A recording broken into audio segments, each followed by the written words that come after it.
Hello again, everybody. It is Thursday evening. If you are watching this on local cable, if you're watching it online, well, it could be any day of the week, a day that ends in Y. And this is the Railsplitter Athletics Report. I'm your host, Rusty Peace, and we've got another big week of Lincoln Memorial University athletics to talk about. We're midway through the month of October, and with that, a lot of teams in the fall sports jostling for position. Of course, also, the Lincoln Memorial University men's and women's basketball teams have now officially begun preseason practice for the 2014-15 schedule. And tonight we're going to be talking with Josh Schertz of the LMU men's basketball program as he and his team prepare to defend their South Atlantic Conference regular season and conference tournament titles this year. It'll be a great season coming up, and we're looking forward to it. We're going to take a brief break, and when we come back, we're going to be talking about of course, the past week in Lincoln Memorial University athletics. And for those of you who follow LMU athletics, pull up the LMU athletics website, www.lmurailsplitters.com. We're back right after this.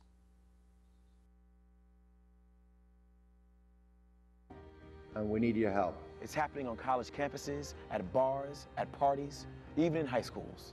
It's happening to our sisters and our daughters, our wives and our friends. It's called sexual assault, and it has to stop. We have to stop it. So listen up.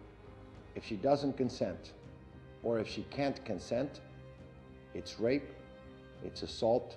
It's a crime. It's wrong. If I saw it happening, I was taught you have to do something about it. If I saw it happening, I speak up. If I saw it happening, I'd never blame her. I'd help her. Because I don't want to be a part of the problem. I want to be a part of the solution.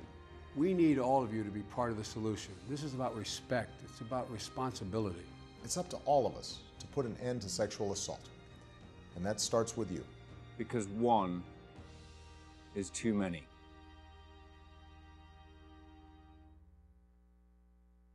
Hey everybody! Heart disease affects 1 in every 3 women in America, but you can fight back. There's no time to lose. Mothers, sisters, daughters, families, and friends, it's time to shout louder, stand stronger, and demand change. Let's go! To the Batmobile. Dang it. To the invisible jet. Dang it. Together, we can put an end to heart disease. It's time to go red for women. I could use your help. Yeah! Learn more from the American Heart Association at www.goredforwomen.org. Oh, those boys are much too much. Those boys are much too much. We got the spirit. We're hot. We can't be stopped. We got the spirit. We're hot. We can't be stopped. We're going to beat them and bust them.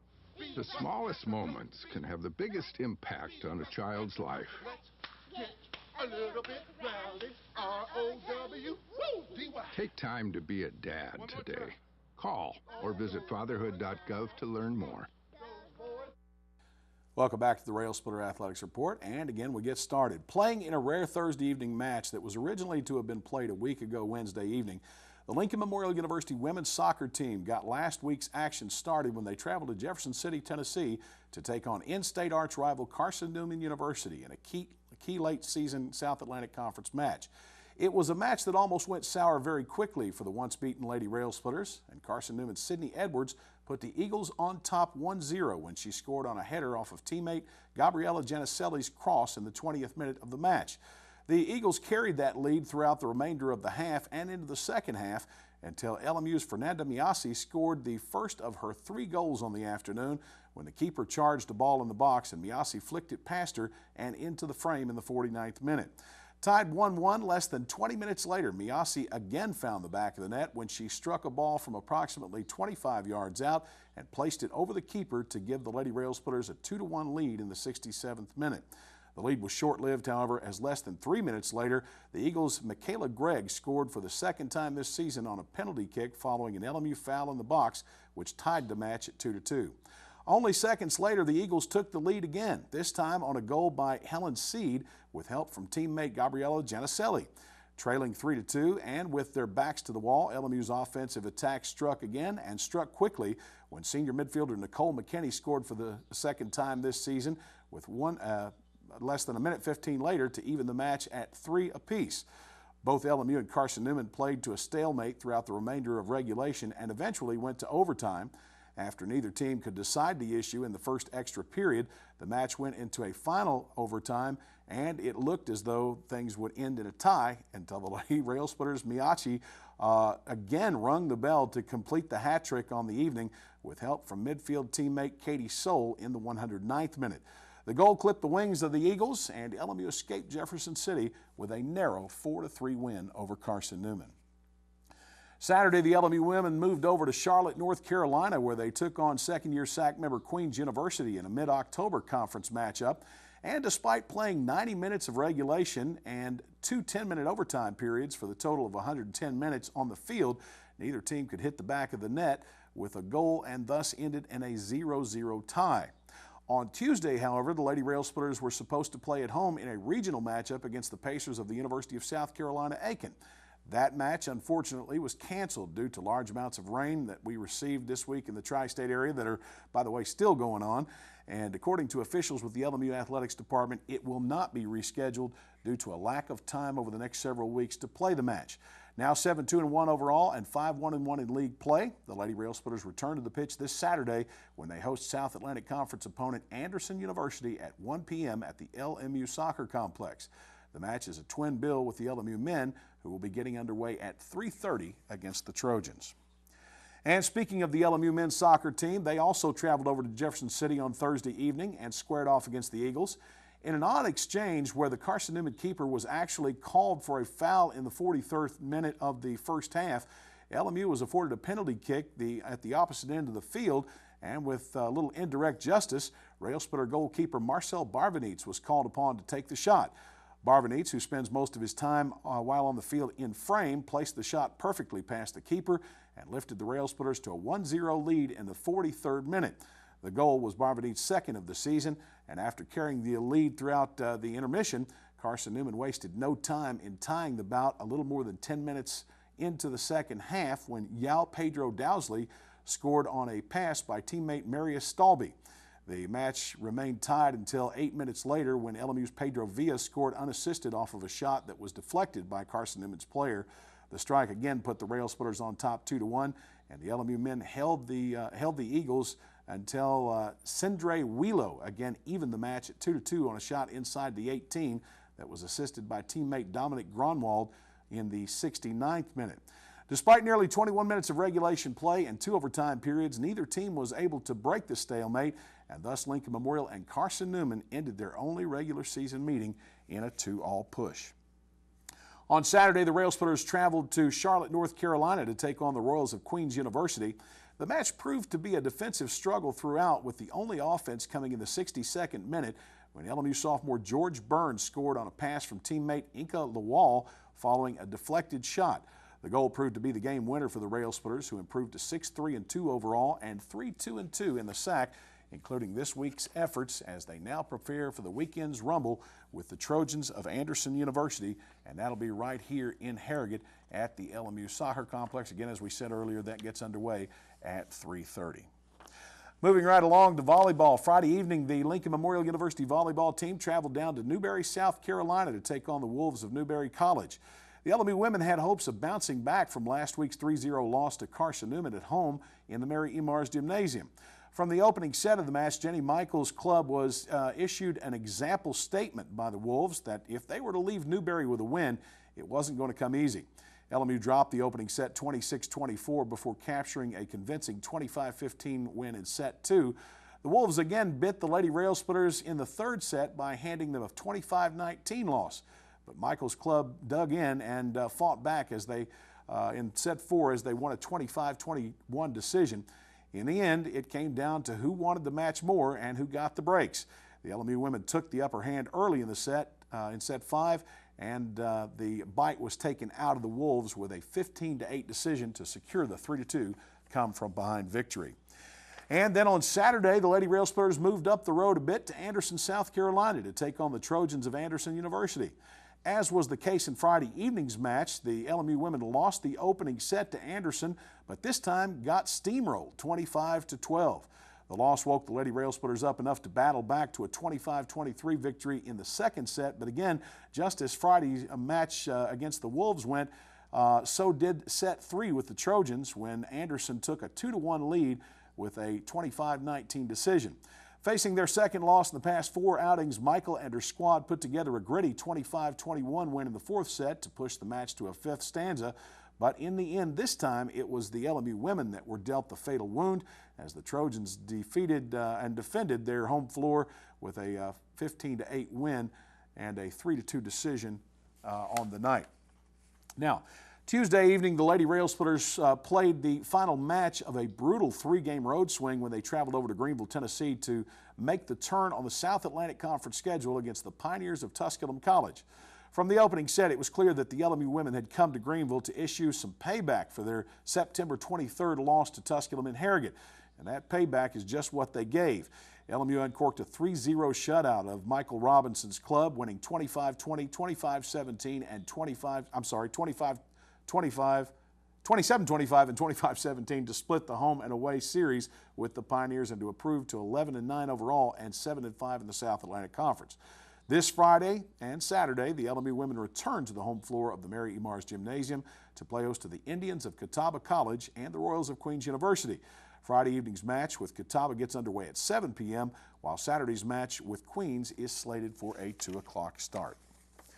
And turning to men's golf, earlier this week, large amounts of rain ended tournament play for the Railsplitter golf team who was hosting the State Farm Intercollegiate at Woodlake Golf Course in Tazewell, Tennessee. The event got started Monday morning and was scheduled to complete Tuesday afternoon, but heavy rainfall throughout the area forced cancellation of Tuesday's final round. As a result, the Railsplitters were awarded their second consecutive State Farm Intercollegiate title and their fourth since 2008. Senior Braden Gallion of Powell, Tennessee captured individual medalist honors with an opening round 8 under par 64 and a 2 under par 70 in the afternoon flight. Gallion's 64 was carried by a 6 under par 30 on the back nine, which featured a rare double eagle on the par 5 17th. His performance also broke the Woodlake Golf Club scoring record of 65 previously held by LMU head coach Travis Muncie. Gallion's showing as well matched the lowest round in program history, first etched by teammate Connor Froning in the opening 18 of the 2012 South Atlantic Conference Championship. As a team, the Railsplitters topped Carson Newman by 4 strokes as the Eagles fired a 7 under par 281 in Monday's morning flight, that is, before spinning a 1 over par 289 in the afternoon and finishing with a 6 under par 270. The Dalton State Roadrunners were just 2 strokes off the pace with back-to-back under par rounds of 287 and 285 for a 4 under par total 572. Tusculum, who turned in rounds of 291 and 287 for a combined 278, and Lenore Ryan's 294 and 297 were for a combined 591, and that rounded out the top 5 in 4th and 5th respectively. The State Farm Intercollegiate brings the LMU A team's fall season to a close as the B team now is set to compete Monday in the Walter State Fall Invitational at the Country Club of Morristown, Tennessee. And the Lady Railsplitter golf team opened their annual trek to the Patsy Rindleman Invitational on Monday in Salisbury, North Carolina by carding a 26 over par 314 to place 6th at the midway point of the tournament before moving up 1 spot in Tuesday's final round by cutting 4 strokes off their first day's effort with a 310 to take 5th place with a 2-day team score of 624. Lincoln Memorial finished 3rd out of the 9 South Atlantic Conference members competing in the event, pulling away from last season's league champion Wingate by 11 strokes. And by the way, the Lady Railsplitters claimed the 3rd best round of the afternoon Tuesday, trailing tournament winner Converse, who carded a 308 for a 2-day total 613. That's 37 strokes over to narrowly edge out runner-up Queens by 2 strokes for the title. Tournament host Catawba and West Georgia concluded the Invitational's top 5 as the programs finished with a share of 3rd place overall, each carding a 2-day score of 621. While the women's golf A team has now completed its fall schedule, the B team will travel over to Greenville, Tennessee Sunday, November the 2nd to compete in the Pioneer Classic hosted by Tusculum College at the Nolichucky Golf Course before ending their final fall semester campaign for the year. And by the way, that's a look at the past week in sports here in athletics at Lincoln Memorial University. It's basketball time now, and that's right, 2014-15 preseason practice is underway for the LMU basketball programs. And when we return, we're going to be talking with Lincoln Memorial University head men's basketball coach Josh Schertz as he prepares his team to defend last season's regular season and conference tournament titles. Stay with us right here on the Railsplitter Athletics Report. You make me wear my bike helmet. You taught me never to run with scissors. You tell me to stay away from drugs. To always buckle my seatbelt. And to follow the swimming rules. You're always looking out for me and trying to keep me safe. So why do you keep a loaded gun in your drawer? Here in the garage. Closet. Shuttle box under the bed. Where anyone can get to it. How safe is that? How safe is that? How safe is that? You asked them to follow some safety rules. Now they're asking you. In fact, they're counting on you. Never let your gun get into the wrong hands. If you own a firearm and are not using it, please be responsible and be sure that it's stored in a safe place. Remember, always lock it up. For more information on firearm storage safety, visit ncpc.org. You can be a hero by being prepared for an emergency. First, make a plan. Call a family meeting to plan for things like how to connect with loved ones after an emergency. Or your escape route. I am not fast. Build a kit. When disaster strikes, it's important to have enough supplies to last 3 days. And don't forget the batteries. Low battery. Number 3, know the facts. From blackouts to floods, no matter the emergency, the more you know about it, the better you can deal with it. You're gonna need some upgrades. Number 4, get involved. Lend a hand in your community to help others know their role in an emergency. You guys, do you feel this? We're gonna be heroes! You can be a hero by being prepared. Yes! Visit ready.gov/kids for more preparedness tips. Welcome back to the Railsplitter Athletics Report. As we said, it is basketball time in Tennessee, and I don't mean down in Knoxville necessarily. I'm talking about right here in Harrogate. Josh Schertz and the Railsplitters have begun preseason practice. In fact, officially it started on October 15th. That was back on Wednesday, just as Coach Evans and the women's team have started practice as well. They're underway. We have Coach Schertz in studio with us today. Now, a bigger task at hand for the Railsplitters because they finished last year as regular season conference tournament champions, so they'll have to defend that this year. And Coach, I know that with the defense of that, you know, obviously you get a lot of teams coming at you wanting to knock off the big guy, but you're going to be doing it without a couple of key seniors from a year ago. Vincent Bailey, of course, a guy who really was an outstanding player, an All-American for us, and probably the most consistent player I have seen in one season in that regard, the way he rebounded and scored. And then Chance Jones. I mean, we had other seniors, but Chance Jones was a guy who really stepped up his game, became a real leader on the team, and I think the player he wanted to be before he left the college game. Yeah, I mean, looking at with Vinny and Chance, certainly our two most consistent and dependable players from last year. And you know, so anytime you lose those guys to graduation, you can't just assume you're going to replace them, because really you're not. You know, there's not somebody out there that like Vinny Bailey's, you know, 23 years old and has been in the program for 4 years and has the amount of corporate knowledge that Vinny does relative to how we play and everything. But you know, the thing to keep in mind with a guy like Vinny Bailey was he wasn't that way when he came here. You know, he was a 4 or 5 point game guy as a freshman. Chance Jones is kind of in the same boat. Chance had an unbelievable senior year. I mean, 15 points a game. He had really you know, fought through some adversity early in his career in terms of, you know, not getting to play a lot. At one point, you know, stepped away from the team, was not going to play basketball anymore. Came back to us and, you know, really fought for 3 years and experienced some pain and some suffering along the way. And I think that really transitioned him and kind of hardened him. And as his senior year approached, he was able to build the momentum from the end of his junior year and was lights out. Those guys were obviously, Vinny was an All-American, Chance was an All-League performer. So it's a totally different team, totally different deal. And you know, last year's results are in the past, and now it's all about a new group and trying to see what this group can accomplish and how good we can be here in 14-15. When you and I have talked in the past, you have completely made me buy into the philosophy that you know, you don't replace players like Vincent Bailey. That said, when you're looking at, and this is taking nothing away from Chance Jones, but guards in the South Atlantic Conference, NCAA Division II, Division I for that matter, all levels of the college game are a dime a dozen. You can find them everywhere, quality guards. But when you're looking for those quality big men, they're very hard to come by, especially at the Division II level. That said, this year we've got a lot of returning players, both inside and outside on the perimeter.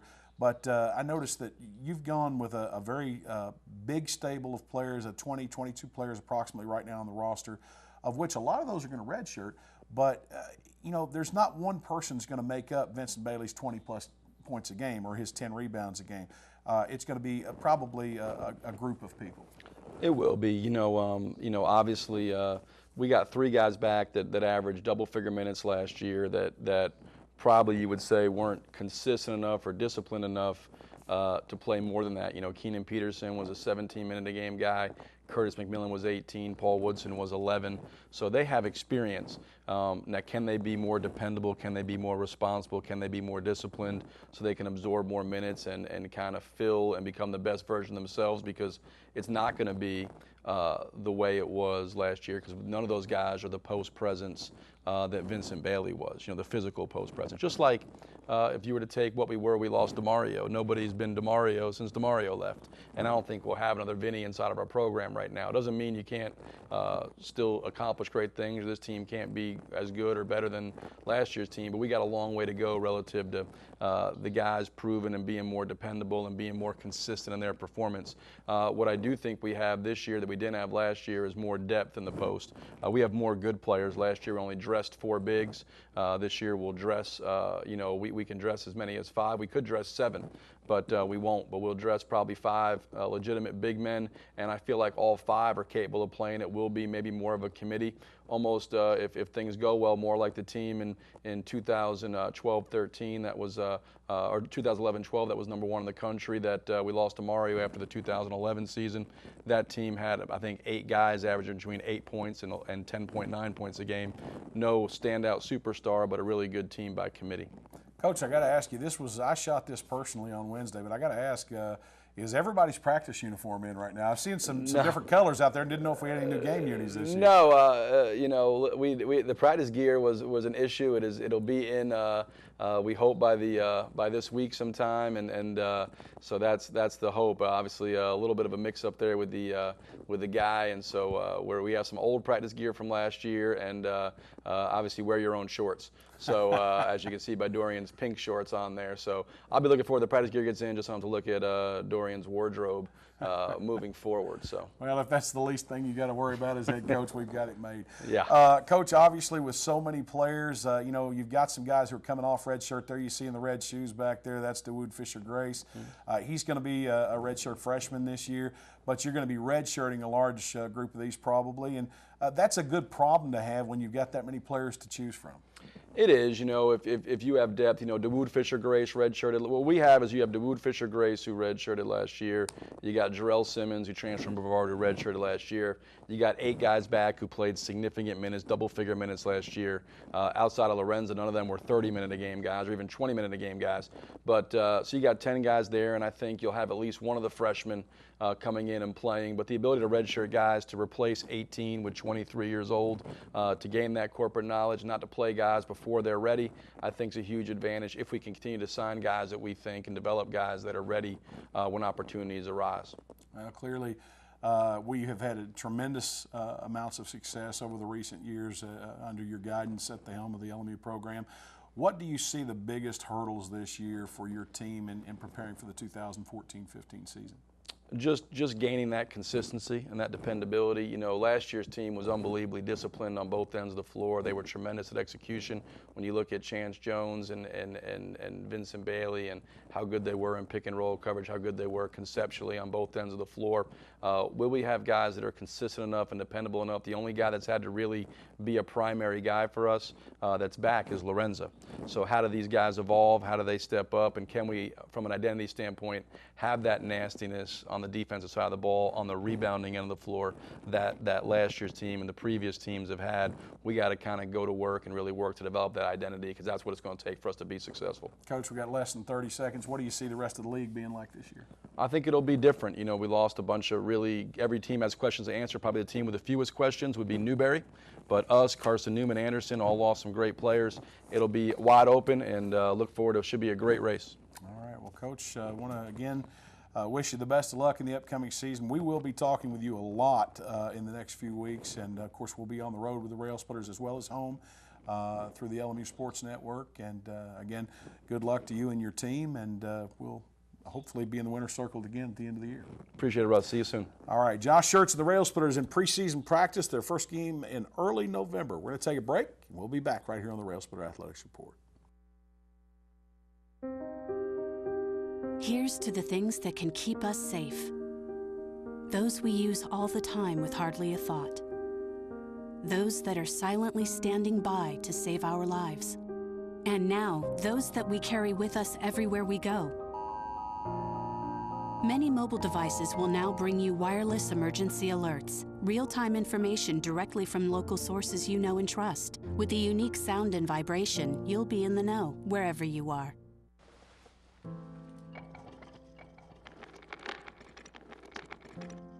Maybe he's really focused. Hey, Michael. Michael.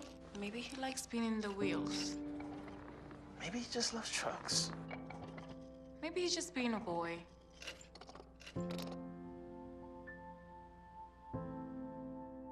Preoccupation with objects is one early sign of autism. Learn the others today. The sooner it's diagnosed, the better. Mary, time is running out. According to my calculations, 1 in 5 kids in America struggles with hunger. How can so many children face hunger when there's more than enough food to feed them all? You're right, Barry. We can help solve hunger by teaming up with Feeding America to get food to hungry kids in communities across the country. Help Flint and the Feeding America network of food banks get food to the people who need it in your community. Find your local Feeding America food bank at feedingamerica.org/hunger. Together, we're Feeding America. A lot of action coming up this weekend in Lincoln Memorial University Athletics. Of course, tomorrow evening, the Lady Railsplitter volleyball team will be at home playing host to Catawba in the Mary E. Mars Gymnasium. That'll be a 7 o'clock first serve, and we'll have that right here on the LMU Sports Network. Saturday, we will be carrying dual matches, actually a tri-match, the Lincoln Memorial University men's and women's soccer teams at home on the LMU Soccer Complex field. They'll be playing host to Anderson University, and that's this coming weekend. 1 o'clock start for that match. I think pregame coverage begins at 12:50 with Adam Haley. I beg your pardon, I'll be on that one Saturday. So do join us on the LMU Sports Network. Adam Haley will have the coverage of the LMU volleyball team's match in the Mary E. Mars, and I think that's Queens University. Pregame coverage for that starts at about 1:50, and he and Mike Smith will have the call as the Lady Railsplitters play host to the Royals. So a lot going on. Again, folks, I want to urge you, if you have not checked out anything about Lincoln Memorial University Athletics, pull up the LMU Athletics website, www.lmurailsplitters.com. Everything you want to know about Lincoln Memorial University Athletics right there at your fingertips and a mouse click away, so do check it out. Also, Lincoln Memorial University basketball season tickets are now on sale. Contact the LMU Athletics office at 423-869-6285 to secure yours today. That's all the time we have for tonight. Until next week, for everybody behind the scenes, I'm Rusty Peace. Good night, everybody.